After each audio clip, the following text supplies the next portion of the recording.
Good morning and welcome into another edition of Conversations with Paul Brown. We are in the heart of downtown Pendleton, and we're going to be talking to Donna Key, and she's going to tell us the important role that she played in getting the Tigers ready to play. You grew up in Pickens. Northern Pickens County. Tell me about what you remember about those glory days.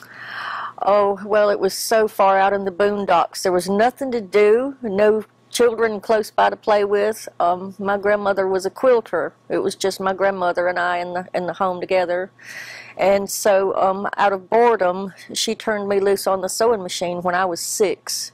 And so I started very early teaching myself to make doll clothes and other little small items. For dogs? For dolls and dogs, yep. I would dress my dogs, yeah. Did she also teach you quilting? Is that part of what you learned? She did teach me quilting, but that never kept my attention.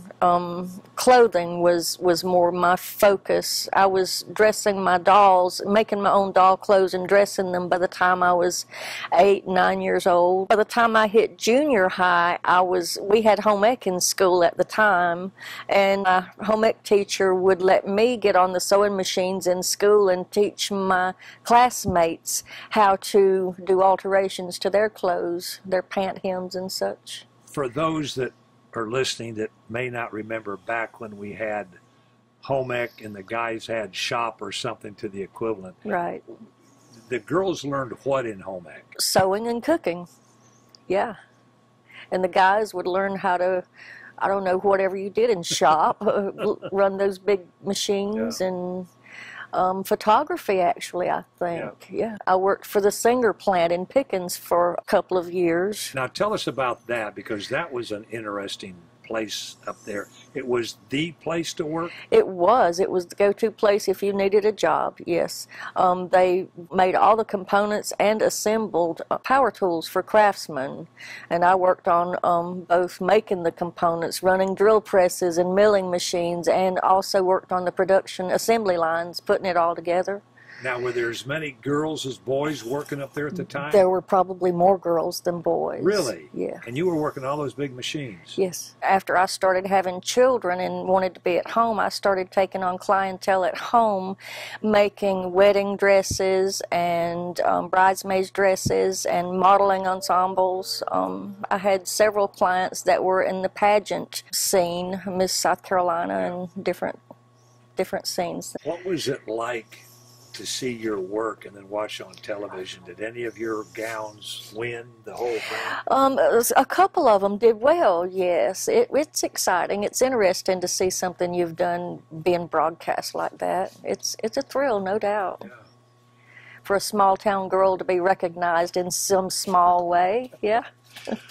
And then we leave. The business gets so good at the house, we now got to open a shop? Well, my children were getting older, and I was wanting to get out of the house, and so I began to let my clientele go. As they would grow up and get their own families, I began to not take on new clients, and so I started, I opened this shop in 2003. And you opened the shop as what? What was its name then? Village Alterations on the town square in Pendleton. And it was just you? It was just me. I was in that very small location on Main Street, East Main Street in Pendleton for 4 years.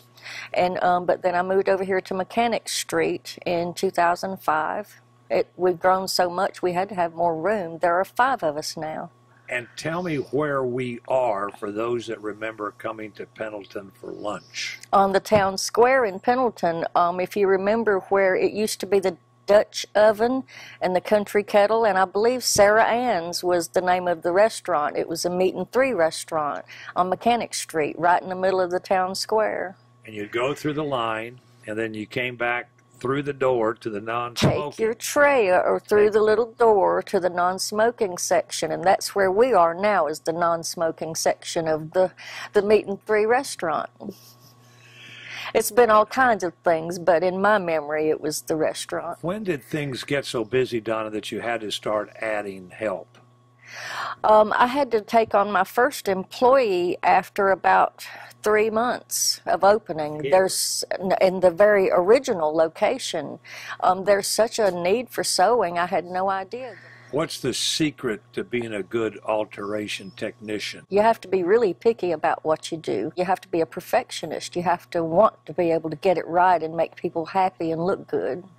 Is this a talent that you have, that a mistake is easily noticeable? Is that why you have to be so picky? Absolutely. Because people who come to an alteration shop, they want to look a certain way, or they wouldn't be coming to get it perfected like that. You know, people wear clothes that don't fit perfectly all the time. I do that myself. But people who need clothes to fit really well, that's why we're here. You know, wedding dresses, bridesmaids dresses, pageant clothes, football uniforms, Dabo sideline clothes. I mean, you know, we do all of those things. The craziest thing that somebody came in and wanted altered?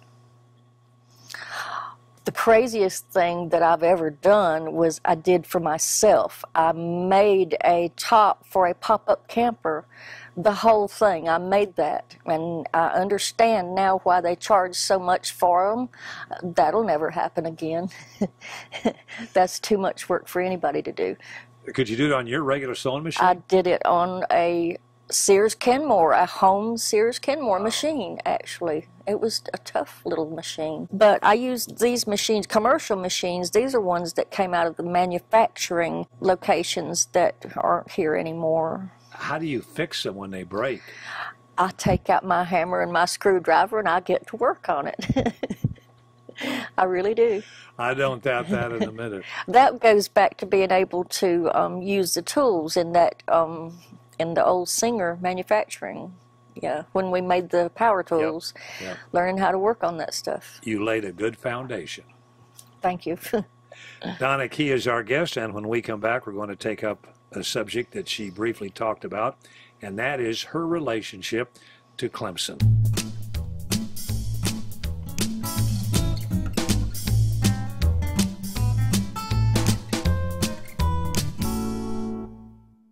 All right, you're on the square in Pendleton. How are you approached by Clemson to help them out? What was you remember the first conversation, the first job, the first thing they came to you wanting help with? The first time they walked into my door, they were desperately searching for someone. They needed nameplates put on the backs of football jerseys, and they needed them now, kind of thing. And I hadn't been open very long.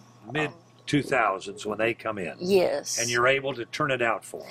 Yes, but actually they found my information because I had earlier, when I first opened my alteration shop, I had went to Clemson University and got the account for the Army and Air Force ROTC uniforms. I put their names on the front of their camouflage, their dress uniforms. I make sure they fit them right. I do all of that.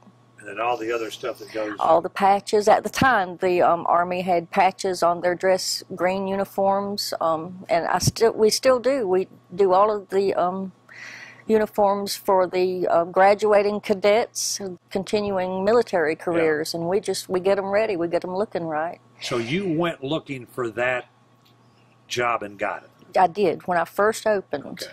And so that put me on the registry at Clemson University for a preferred vendor, they called it. Right.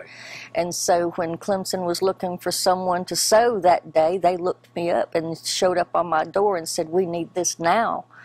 And it's just been kind of snowballing ever since. They just gradually got to where they would bring all of their needs, sewing needs, to me. We do all of the sports, different sports for Clemson. Now we do the golf, ladies and men's, and basketball. We do all of the sports. If Nike didn't put it on, then we did. Sometimes some of those things come pre-assembled when that's in with the package when they buy them from, right. It's now Nike. But if, things change, mid-season, and but yeah, everything else we do. Tell me about the repairs that you do on the jerseys? We can tell if it's been a tough game according to how many holes we have to patch up after the games are over. Somebody washes them before they come here, or you get them Thankfully, yes. I don't know if I could handle the laundry not being done before they bring it here. That would be something, wouldn't it? Someone grabs it and gets holes pulled into it, or maybe they get stomped and cleats go through it. Yeah, just any number of things. They bring you the jerseys and they bring you the patches and they tell you where to put them? They do. They have one pinned on to show me where they want it. And sometimes we have to perfect it, move it this way or that way just a little bit to get it looking right according to, you know, when the player has it on. And so then we take it from there. One other repair job that you do from time to time is with the tiger and the tiger cub? Well, everyone loves to tug on the tail. So, yeah, we have to put the tail back on a regular basis. Yeah, those tigers, they do a lot more than just exercise during the game. They make a lot of appearances all through the year, all the time. And so the mascot suits, they really get a lot of wear and tear. That's one of the things that we help with. We help maintain those. And the cheerleaders, we have help make sure the cheerleaders are fit in their little outfits. And the sideline, you know, all those tan-colored pants that everyone's wearing on the sidelines, we make sure they're fitting correctly. And Dabo's sideline clothes, we make sure that everything's just right. They want to look a certain way, and rightly so. They're on national TV. For you, it's personal. You see your work during that game. On every play, right, Donna is represented. And I've got to where I look for them on the TV. I'm watching for something that they've ripped up, and I'm thinking to myself, oh, now I'm going to have to fix that. It gets to be a habit after a while, unfortunately. For the most part, you know, the quarterback is the one that we see the most of. But, you know, the other players, you know, they're so active. The other players are the ones that, for instance, we patch the most holes on, are the ones that are so active on the field. When that batch comes in, and you and your gals finish it and it goes back out, what kind of feeling do you have as you see it exit the front door? It's anticipation, really. Can't wait to see it on the players and see them in action. It's an exciting time for Clemson, for everyone, not just us, for all the fans, you know, for them to have. Dabo's doing such a good job with the team now. I never thought I would be in this position to see what I'd be doing on the TV screen. No, not this small town girl. But, you know, it puts a smile on my face. I love watching it. Theoretically, you play an important role in the whole nation seeing Clemson perform, whether it's on the field or on the sideline. Well, it's my job to keep our guys looking good, dressed right, and I'm going to do it with a smile on my face because it's exciting. For a little old girl from Pickens, entrepreneurship has been good for you. It has been. You know, I enjoy what I'm doing. I enjoy meeting all the different people, all the not just football, not just Clemson, but the people, you know, the everyday folks that come in my shop, they're the ones that really make us tick. You know, the everyday people that come in here, so many of them have become just friends rather than just customers. They really mean a lot to me. Listen, you've been busy. You've been very gracious to stop what you're doing yet again. Stop and do it now. And we want to thank you, Donna, for sharing your story with us, for giving us an insight. And when we watch the game, a lot of people are going to say, I know who put that patch on. Well, thank you for coming in. I've enjoyed it. Our guest has been Donna Key, and we want to thank her for sharing her story with us. And we would invite all of you to be back with us next week, same time, for our next edition of Conversations with Paul Brown. Until then, take care, everybody.